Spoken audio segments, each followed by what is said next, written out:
Hey guys, it's Krishantiw with Krishantiw.com talking about psychic development and spiritual and personal growth. And as you probably already know, I learned how to be psychic and I teach others how to do the same. It's not something you have to be born with. All you have to do is follow these techniques, meditate, be really invested in learning how to do it and practice, and you'll get there. And I wanted to talk in this video about something I don't think we talk about enough of, that creates a block in the general understanding of how psychic stuff works, like kind of creates a block in accepting it. And that's the fact that it's never 100% accurate. It can be very insightful. Psychic information can be very intriguing, very helpful, very healing. But when you do a test of it, it's rare that, like a predictive test, it's rare that you'll get 100% accuracy all the time. And in fact, I want to steer this a little more towards the prediction side of things, because with just being psychic about something and the getting intuitive information about why someone's feeling a certain way, or how an emotion started to come about, how a pattern began, and how this looks and what that looks like and that feels like, that's neither accurate nor inaccurate. And that's about discovering like truth, however that truth appears, and that's awesome and fine and very cool. And once you know how to do psychic work and do readings and work with people in that, yes, you go beyond right and wrong. And right and wrong is a human made up construct. And when you're truly intuitive, you go beyond all that and you go into something completely different, which is very liberating. But when it comes to predictions and testing, scientifically, we need and want things to be right or wrong. She said this was going to happen. It didn't happen. She was wrong. He predicted that outcome. That outcome didn't happen. That was wrong.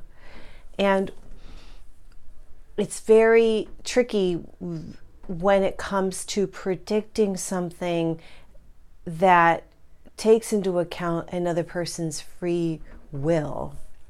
Because, for example, you can say that this person is going to be your soulmate. I see him, he's coming. This is it, this is going to be the one. It's going to happen in May of whatever year. And then that guy meets somebody else and jumps on that bandwagon, decides to go that way. And that prediction, that future thing didn't happen because of free will, or because maybe the person you're reading decided to go do something else or met somebody else. So it's you can look at potentials. It's very much like a choose your own adventure book, if you remember those. This possibility can happen. This can happen. This could happen. I tend to give people percentages of potentialities, because nothing is set in stone.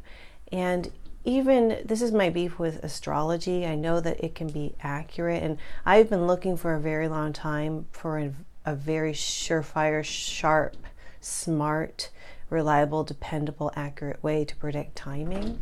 And for a while I had it. I had a system with my cards, and but then it didn't seem like it sort of started to become slippery, and a lot of readers that I was working with were finding the same thing. And as a funny little anecdote, when someone comes to me and says, like, I met with this wonderful person and they predicted this is going to happen and that's going to happen and this is going to happen, I'm like, they're like, you got to book an appointment with him, or you got to work with her and see.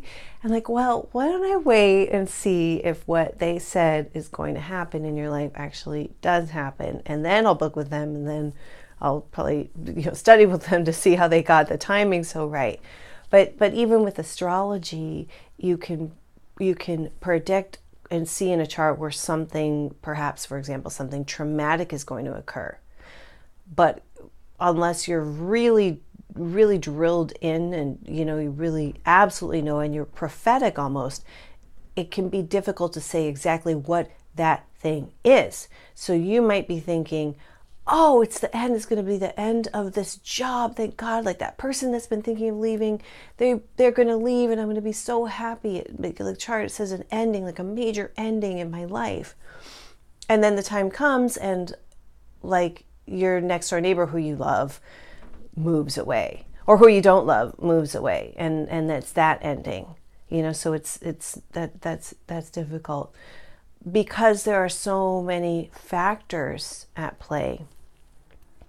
It's very difficult to say, okay, this is going to happen, and it's going to happen at that juncture, because you yourself, with your free will, can do something completely and totally different.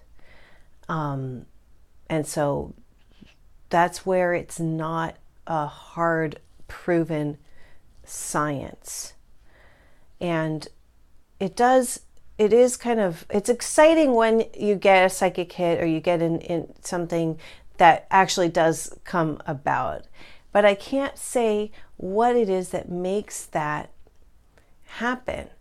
And again, I'm speaking about when this is going to happen or that's going to happen, like predicting the timing of something and saying whether or not something is going to happen. Back in the latest elections in America, a couple of years ago now, my friends and I were all doing cards on it. And we all were like, oh, Hillary's going to win. The cards all said Hillary. Then one day in February, my friend texted me and she's like, uh-oh. And I did the cards too, and they changed. And it wasn't her anymore. It was him. And that's what happened. And you can't, though, live your life like constantly asking about when is this going to happen or when is that going to happen. There has to be a certain level of like letting go and trusting that there's a greater flow here, something greater at work. And that's where the psychic information and intuitive intel that you get can help you just guide yourself and navigate through the changes of life on a day-to-day basis, following like what is in your highest path, the best thing that you can do. I've grown to love working with the I Ching, which is a Chinese oracle, and it's called the Book of Changes. Basically saying that life is a series of changes. So that's where accurately predicting like when this will happen or when that'll happen, and it's not always the case.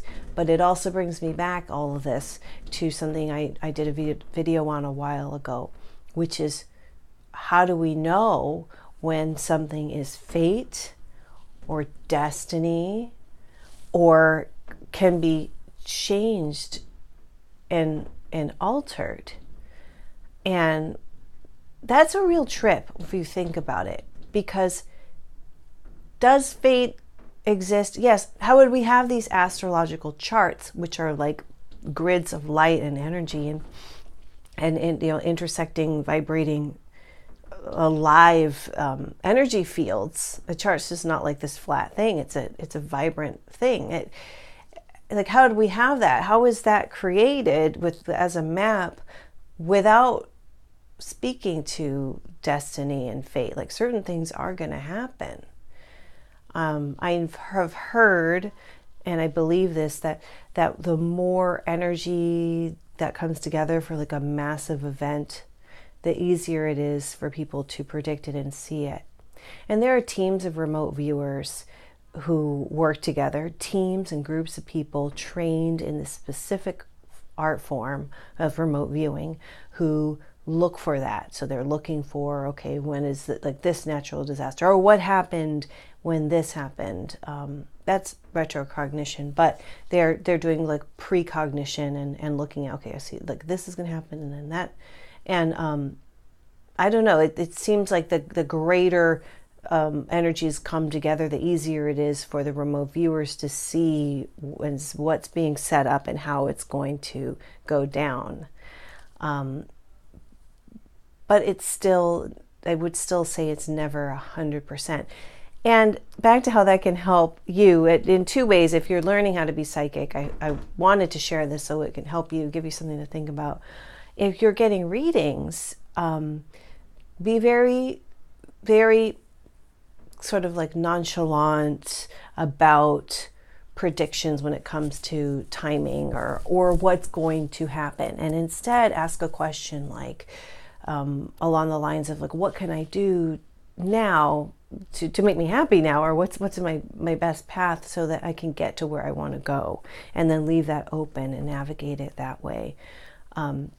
Because otherwise you'll be like my friend that said, I had the most wonderful reader, she was amazing, you have to book with her, and she said I was going to be married by the end of next year, and the end of next year came and went, and either something changed or it just didn't happen, or she saw it as a possibility and maybe it will happen in 5 years. But it is stressful. You don't want to have false hope. You want to have grounded, like real hope. So I feel like I rambled on for quite a bit about this, but it is really interesting. It gives you a lot to think about. It'll give me some stuff to think about too.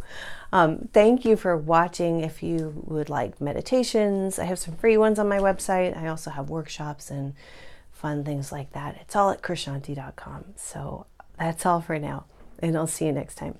Bye.